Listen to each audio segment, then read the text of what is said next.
Hello hi friends, ఈరోజు ఒక special curry అయితే చేస్తున్నాను. చూసాను ఫ్రెండ్స్, దప్ప కర్రీ అండి. శుభ్రంగా క్లీన్ చేసి అయితే పక్కన పెట్టాను. మళ్ళీ ఒకసారి వేడి నీళ్ళు వేసి అయితే కడుక్కోవాలండి. తర్వాత నేను స్టవ్ మీద అయితే ప్యాన్ పెట్టేసుకుని ఉల్లిపాయలు పచ్చిమిర్చి అయితే వేయించేస్తున్నాను. కొద్దిగా కరివేపాకు అయితే వేసేసాను. అలాగే ఒకే ఒక టమాటా అయితే వేసానండి. అలాగే అల్లం వెల్లుల్లి జీలకర్ర ధనియాలు పేస్ట్ అయితే వేసేసానండి. ఈ ముద్ద బాగా వేగిన తర్వాత ముక్కలు అయితే వేసేసానండి. ఒక్క నిమిషం మూత పెట్టి తీసిన తర్వాత గరం మసాలా పౌడర్ అయితే వేసానండి. అలాగే చిటికెడు పసుపు, తగినంత సాల్ట్ అయితే వేసేసి కారం కూడా వేసానండి.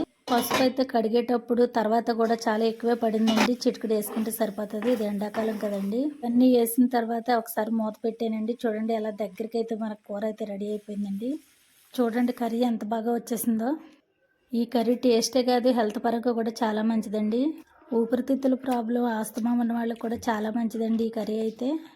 ఇదిగోండి తినేయడానికి అయితే రెడీ అయిపోయింది, నేను తినేస్తున్నాను. నా ఛానల్ తప్పకుండా సబ్స్క్రైబ్